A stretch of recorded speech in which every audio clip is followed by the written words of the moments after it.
So my name is Neil Hartman. I'm the director of Science Gallery Venice, which is one of 8 science galleries located around the world. And I am here today with Emma Critchley. Yep, so I'm Emma Critchley, and I'm an artist on the Earth, Water, Sky residency at Science Gallery Venice.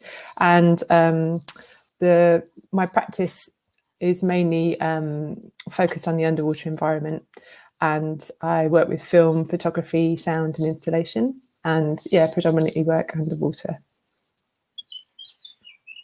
Great. So Emma, I think obviously we're talking about Venice today. We're talking about the environment, and when you think about that, you think about water. And I know you have a long history with water. So just tell us about what your history with water is, how you got into the water, so to speak. So I started working underwater. Well, I first fell in love, I guess, with being in the water when I went traveling when I was 18 and did a sort of around the world trip. And the first thing I did when I landed in Fiji on my own, it was learn to dive. And it was literally kind of like the first hostel that I went to. There was like a little bed there with a Paddy Open Water book on my pillow and with a little note saying read the first 3 chapters, see you in the morning. And that was it. And I learned to dive, and that was kind of it for that year, really. I just completely fell in love with water and being in the water. Then I grew up in Coventry, which is in the UK, which is one of the furthest places from the coast. It's like slap bang in the middle of the island. So I don't have any kind of romantic upbringing by the coast or anything like that. But it was definitely when I did this gap year and kind of like worked on boats, and as I kind of worked my way around. So that was definitely where the love for being in the water started. And then in terms of bringing it into my art practice, I did a degree in photography. And in the summer between the first and second year on the degree, I did a marine conservation course it wasn't a course, so it was a marine conservation project in Indonesia, in Sulawesi. But just because I wanted to dive again, just wanted to get back in the water. And we were diving 3 times a day, 6 days a week for 5 weeks. And did reef checks. So we learned about the reef, and we're kind of like monitoring the reefs in a specific area.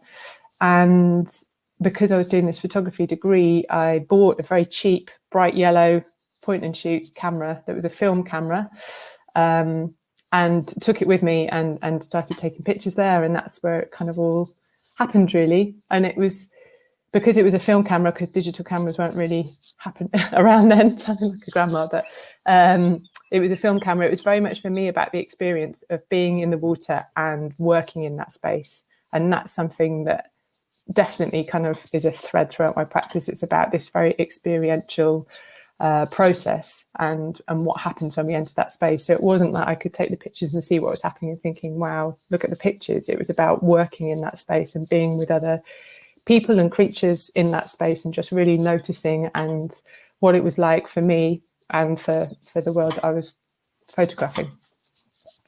And so do you think that was that a sort of formative experience in your practice, in the sense that is that one of the things that motivated you to become an artist, to pursue art as your central calling? I think I was doing an art degree, and I'd done a foundation course, and I was always been into art. I think I'm quite lucky in that sense that I've always just felt that that's what I was going to do.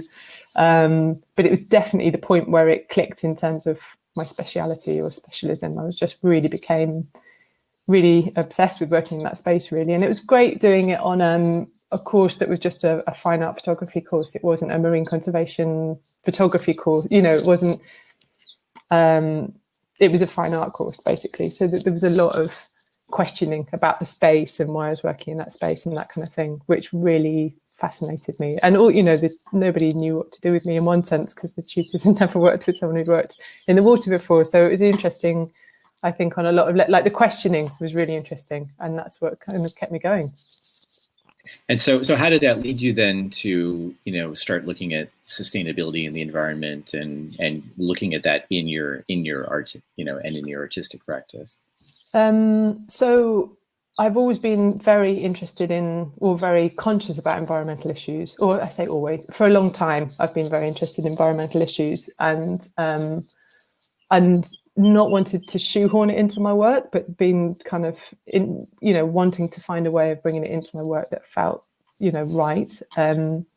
And it was when I did my MA. So I did an MA in 2009 to 2011 at Royal College, and that's where it kind of the work started moving in that direction. And it was this moment I can bring my book. There was a book that I read by David Abram called The Spell of the Sensuous. And he talks in the book about the animate environment. So it's a fantastic book where he talks about our relationship with the environment in a sensorial way, and talks about it being an animate environment, both in terms of the plants and the birds and everything, but also about mountains and rivers and, these all being animate. And it really kind of resonated with me, and thinking about our relationship in the water, it really heightens our awareness of the environment that we're in. So when we're underwater, it's really hard to escape the fact that you're immersed in something, in a space, which is something that we can forget when we're going about our normal day to day. And so that's where I really started thinking about water being a space where we can start playing with that, and thinking about this very intimate and immediate relationship we have with our environment. So and thinking about the breath as well. So I worked a lot with free divers, and thinking about the breath being this connection we have between our bodies, the internal body, and the external world around us. But also when we go underwater, it's that part of the external world that we take into the underwater environment, and is what sustains our existence in that space. And so if we could go to the reflection slide, that's one of the images that I made during the course, and it's a free diver. So I worked a lot with free divers because obviously they have this amazing ability to sustain extended breath holds underwater. And this is a film where the diver undergoes a 2-minute breath hold and is looking up at his reflection in the water. And the reflection moves between being, when he first goes under, really kind of distorted and distracted with the turbulent water. And then as he goes deeper into his meditative state, his reflection becomes more and more still and looks like him. So it kind of moves back and forth. And so it's just thinking about our experience of being in this space, and how this environment can help us enter a more present, state of the present moment, I guess, a more deep meditative state. When did you, I know a lot of your work has to do with this idea of reflection, of looking inward, and of sort of a presence and place and everything. Maybe kind of a Zen, almost nature.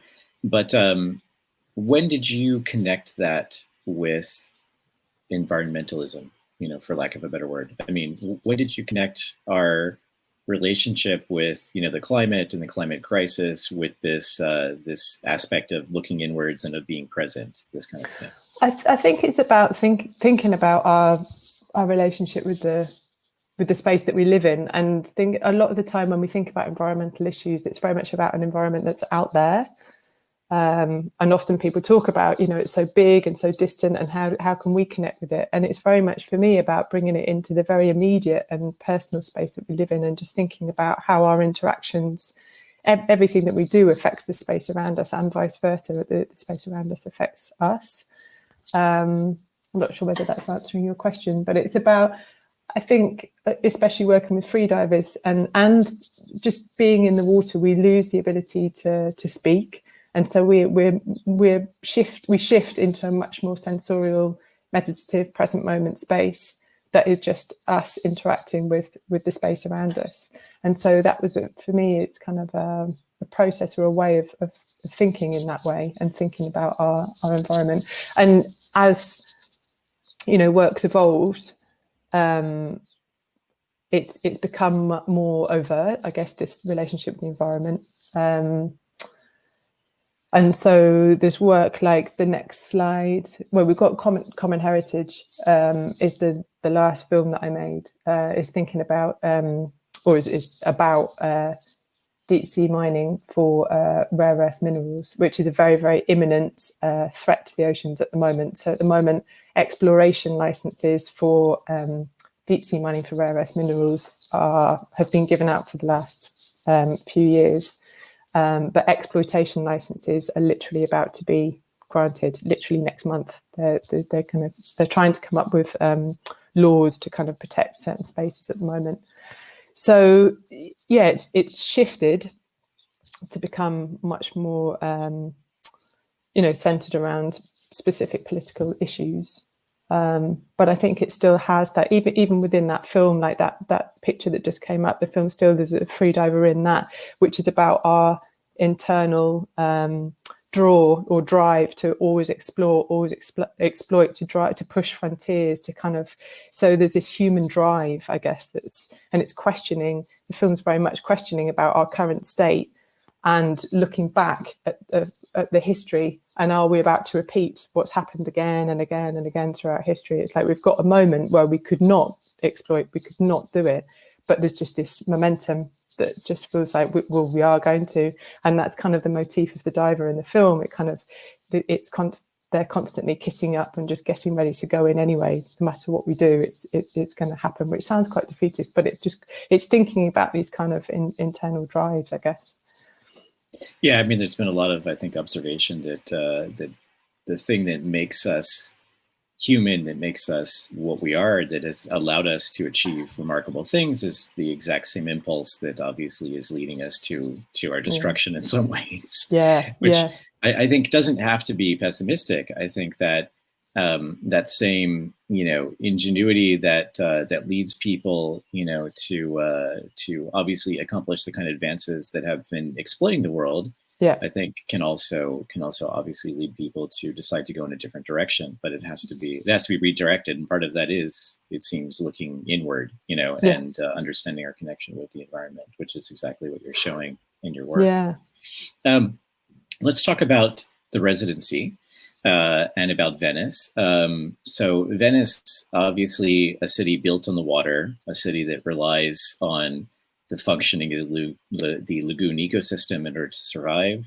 It has a lot of resonance, with your work already. But what was the thing that drew you to this residency program at Science Gallery? So what really interested me about the residency in Venice is, first of all, the place. Venice is an incredible place, and the fact that it is surrounded by water, and how it's thinking about water in quite a different way for me, like how, rather than being underwater, the whole place is sitting on water, and it still changes light, sound, in the ways that I've been kind of exploring underwater, but just in the everyday. So that's really fascinating, and spending so much time in Venice has been an absolute joy, and really just having the time to walk around and really absorb all of that, and how the light, how the physical buildings that you're surrounded by normally just change so much just by sitting on water, how the sound, the light, the textures, everything.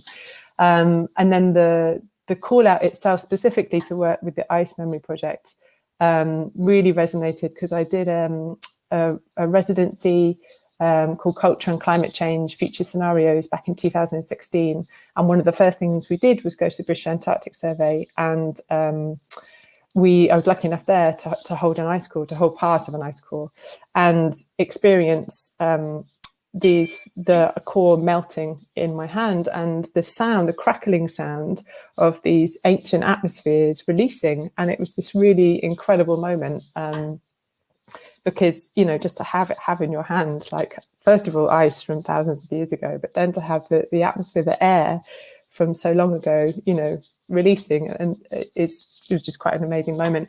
And it resonated with the work like I was talking about, that I did with freedivers and breath, and thinking about the earth as this living, breathing organism, and we're continually sharing breath all the time. So not just only human to human, but plants, humans, animals. There's this continuous exchange of breath going on, and how this breath has been trapped in the cores, and then suddenly released in my my hand. So that was a moment that kind of really stuck in my mind. And so the call out to work, you know, with the Ice Memory Project and with Ice Cores was just, an amazing opportunity, really. And also thinking about water in a different state, so thinking about it in relation to ice, rather than, although I've ended up working in water again, but just thinking about it in a different state has moved my thinking and my practice into a different area, which has been really fantastic, really interesting. And so you've actually you've treated subjects which have also on top of that another connection to Venice, like flooding, for example. Yeah. In the past, and did that come into your, what are the thoughts that you've had on that in the past? Tell us about your project, Do You Know Nothing, which I think is will have a lot of resonance with Venetians as well. Yeah, no, sure. So a project that I did a couple of years ago, which is one of the slides that we've got, actually, it's called Do You Know Nothing? Do You See Nothing? Do You Remember Nothing? And this was created specifically for an exhibition called At the Violet Hour in Margate. And it was so the Turner Contemporary Gallery there they had a show, and then there was loads of satellite shows around Margate called Journeys to the Wasteland. And it was responding to T.S. Eliot's book, The Wasteland. And specifically, the piece that I made was responding to a game of chess. And in the poem, there's the kind of a theme that resonates throughout the poem is this idea of critical exhaustion. So he's writing the poem after the war, and he talks about this real critical exhaustion, which is a really interesting term. And also he talks about this dislocating sense of time. And I became, really interested in these kind of two key themes that came out of the poem, and thinking about, at the moment, with all the environmental issues that are happening, flooding being a huge one, is this really interesting conflation of time, of future and present, that these events are happening so rapidly around us and engulfing us, but yet we still don't seem to be able to engage in a speed that seems fast enough or seems appropriate, seems to be the kind of continual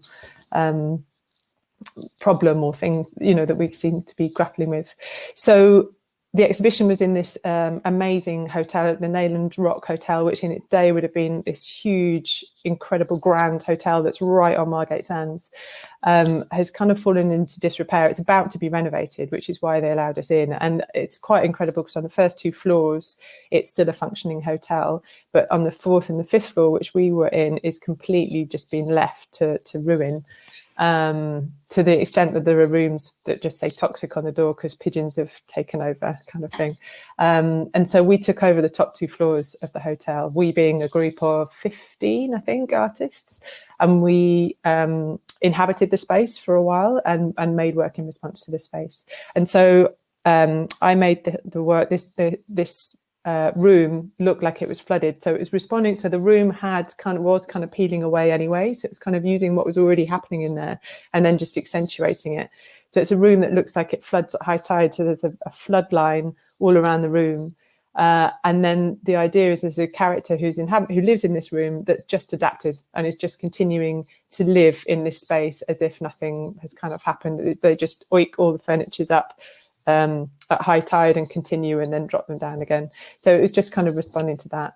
And it was quite a sensory piece as well, because there was I put seaweed and everything in, so you could kind of smell the room as you were coming down the corridor. It kind of smelled of the ocean, and you could see the ocean outside. And it's again this thing, it's on the fifth floor, so really would it flood? I don't know, but you could kind of see it. You had this real sense of the sea entering and inhabiting this space at high tide.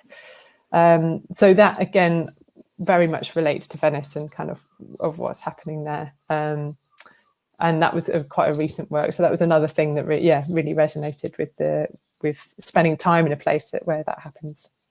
Yeah, that could be in Venice itself, actually. Yeah. Right? It doesn't even need to be taken in an analogous context. I mean, it directly applies. It actually makes me think of, what you just talked about with time and stuff like that. It makes me think of actually the book that I selected as a reference, which is it's called Venice Against the Sea by an author named John Keehee.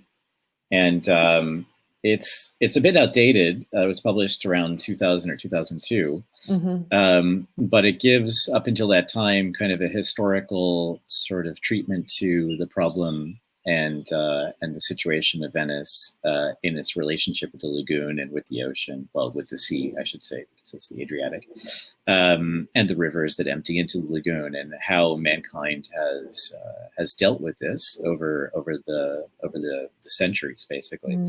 And one of the things that he points out, which I think is interesting and I think is important to keep in mind, is that climate change is something that for a long time we've put off thinking about, in a way, because it seemed like it was so far away. It seemed like, it was such an immense thing that it wasn't something that we had to deal with right now. And now, of course, in the last few years, that urgency has really changed.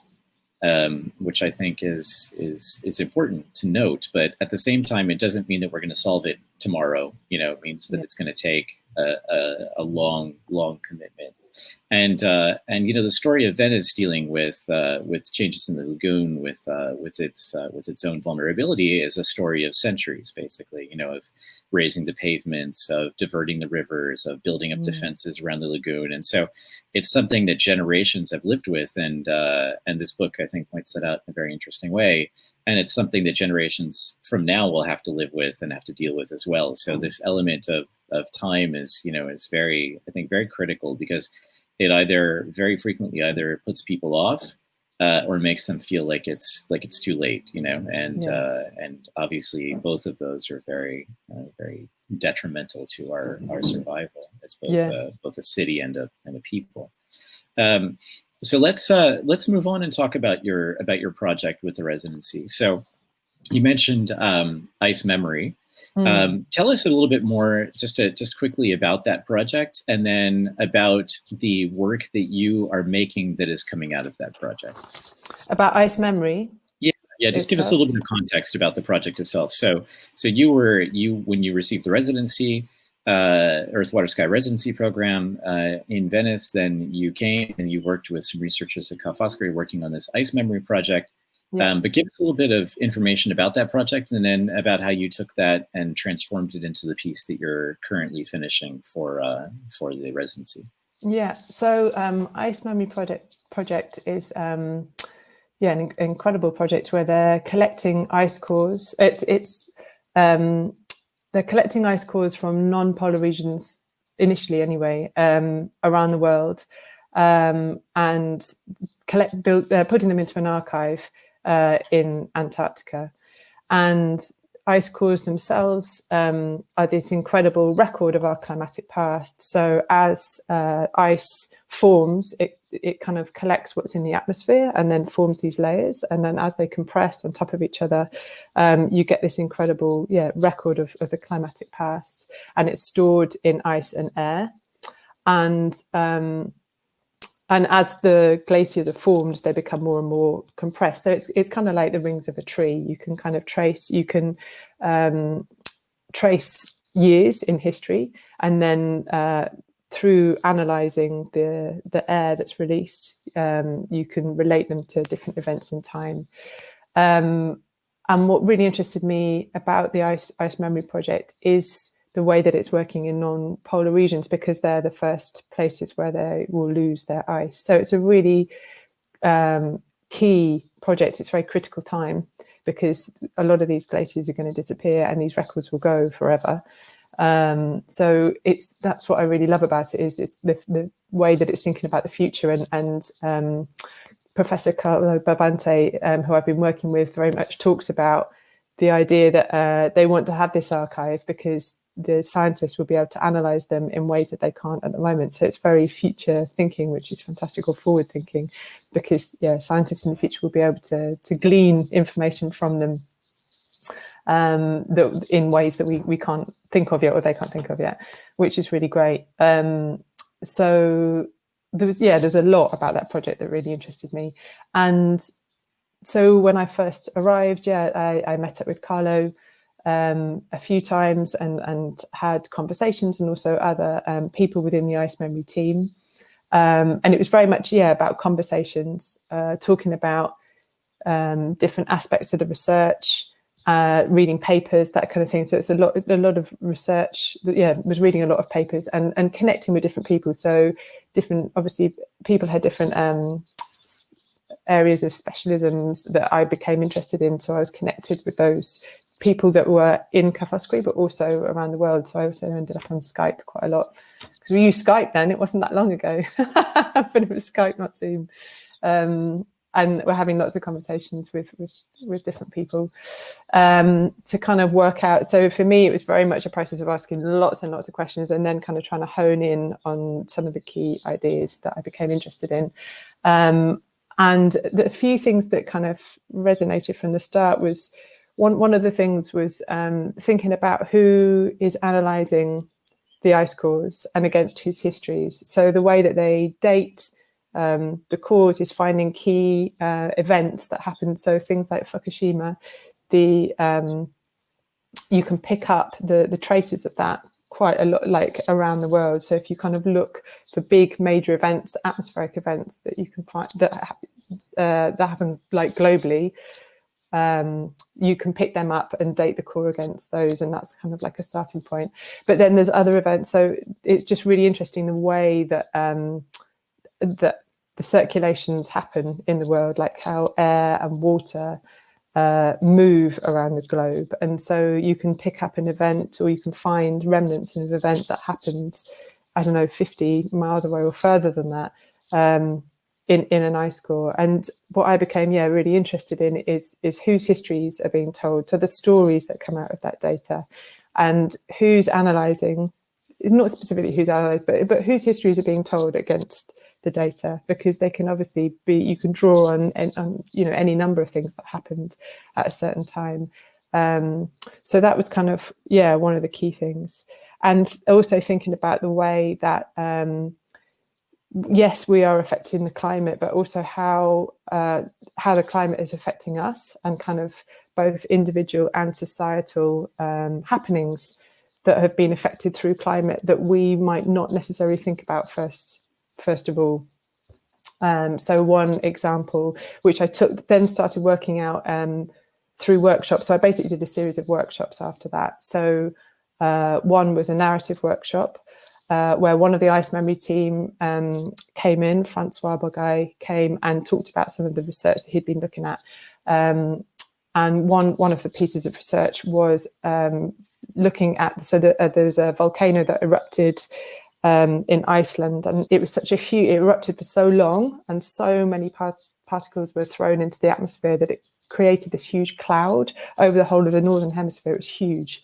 And there's links between this happening and the French Revolution. So because it's not saying it was the only thing, but it was a contributing factor to the French Revolution, in the sense that the climate changed so drastically that the crops wouldn't grow that year. So farmers, there's a lot of discontent around politically the way that was handled. So there was unrest, and that kind of contributed to the kind of uprising of the French Revolution. So it's just thinking about climate in a very kind of societal way, which is perhaps, yes, not well, I didn't think about it as much at first, and became, so there's this kind of this very interdependent relationship between us and the environment. So that, I guess they were the two kind of key things that I became interested in from the beginning.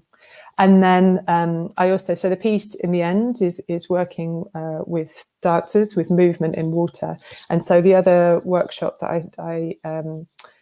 I started doing was with dancers.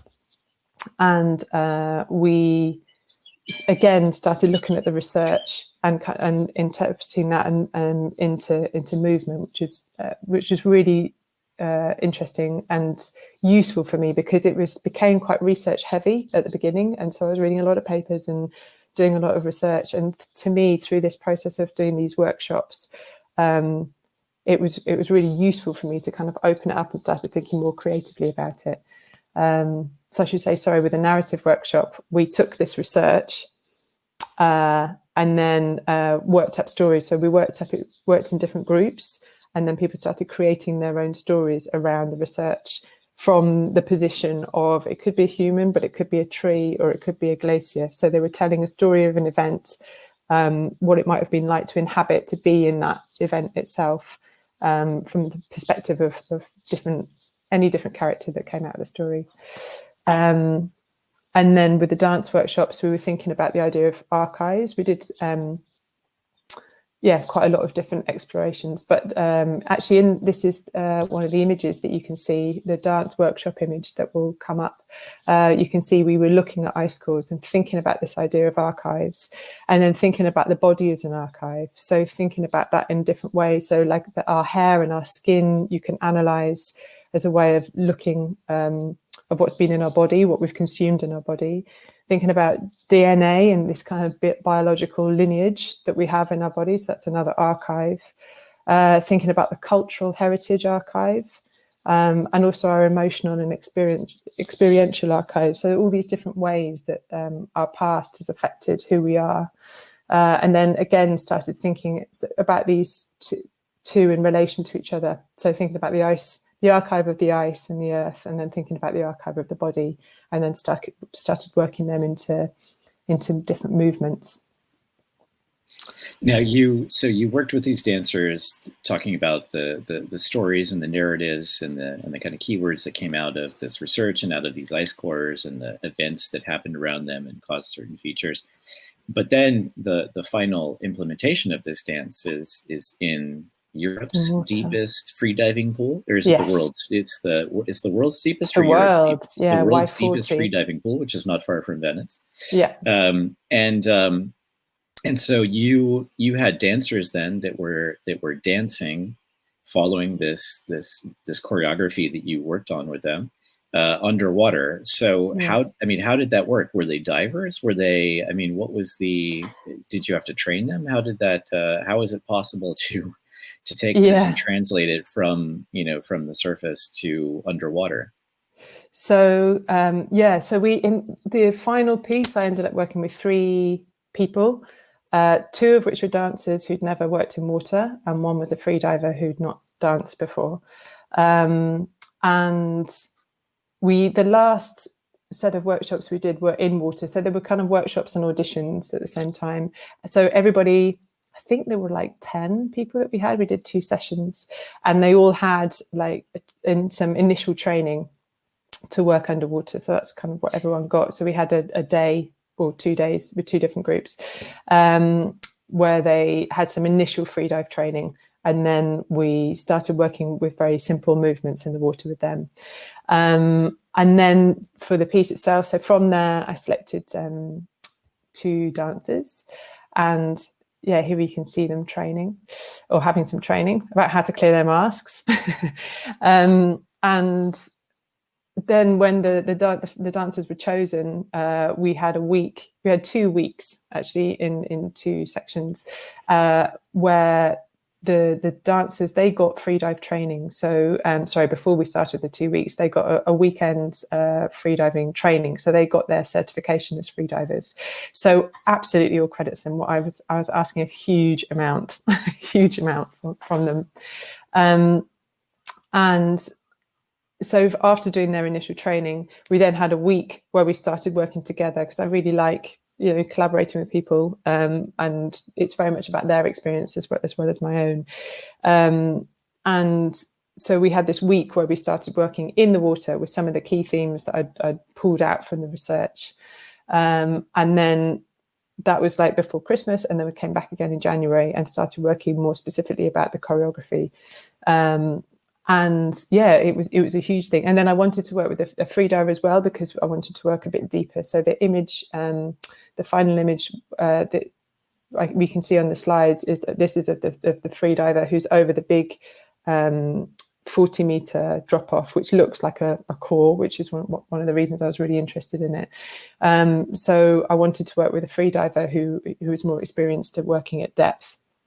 But she also had to move. So it was really interesting. And the way that they worked together was incredible as well. So the dancers were fantastic at working with Ayako and helping her develop movement, and Ayako, vice versa, with her helping the dancers with little tips of how to kind of to move in water, or how to get depth. Because one of the big things that they had to work out was how to stay at a certain depth and move, which is incredibly difficult to do. And obviously, depending on your movement, how much air you've got in your lungs, all of that kind of really changes how you're positioning in the water. So it was, yeah, absolute hats off to them. I kind of really pushed them quite a lot, but they were incredible, really incredible. So yeah, it was a great experience. So it very much started from the research again. So I kind of, it was workshopping in a similar way where I'd pull out key bits of research from the ice cores, from the Ice Memory Project. All of the research is from specific studies that have been done about ice cores.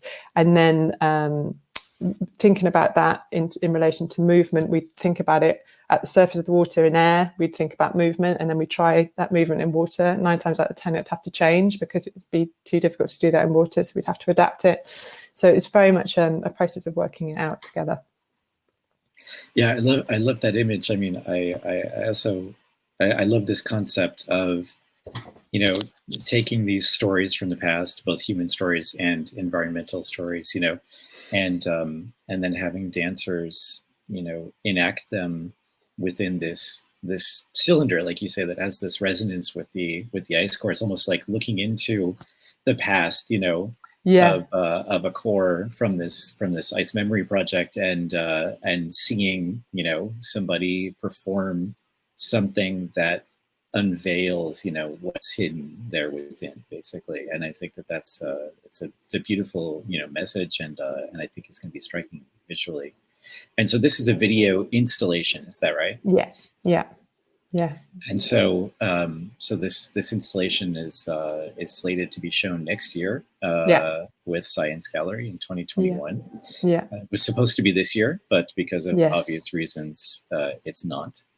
And maybe I'll just quickly say, I think we're about ready to wrap up, but maybe I'll just quickly say that, for those people who don't know, Science Gallery is a worldwide network of 8 universities and galleries. So each gallery is embedded with a university, and our goal is to surprise and connect and engage the public in understanding and let's say feeling, scientific issues, scientific concepts, but through art and through expression.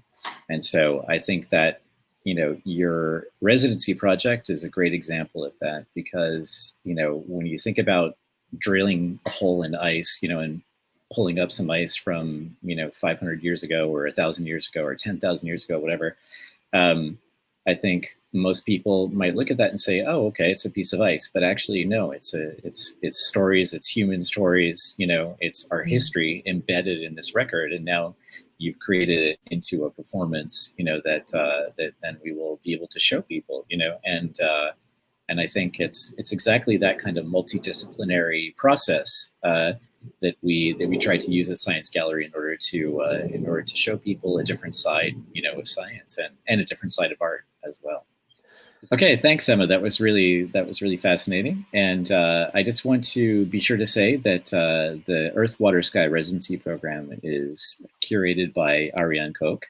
It's a part of Science Gallery Venice, which is obviously a part of Ca' Foscari University. And the residency program is supported by the Didier and Martine Primat Foundation. Great. And I just want to say a quick thank you to Roberto Casarotto at Centro per la Scena Contemporanea and Professor Carla Barbante and the Ice Memory team. Thank you very much for all your help.